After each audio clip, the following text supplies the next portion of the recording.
The United States should be mindful about the decision to lift all sanctions on Syria, as announced by its President Donald Trump.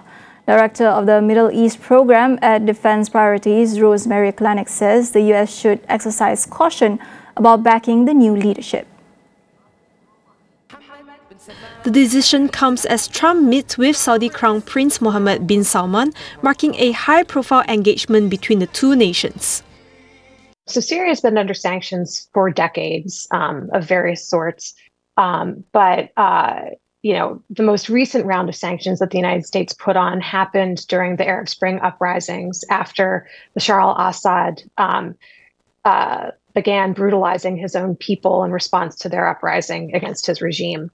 And since those sanctions were put on, the United States has this habit of putting sanctions on and never quite taking them off. The president should also be cautious, like the United States should be cautious too, because you don't want to go whole hog in and invest in any particular regime, because even though they've stayed for 6 months, there's no guarantee that they're going to continue beyond 6 months, right? What we saw in Syria is truly a revolution, right? A new regime came to power that wants to reorder society in a fundamental way. It's not going to be a dynasty the way that it was under the Assads. And anytime that happens, there's so much sort of at stake and so much up in the air that things can change in really unpredictable ways.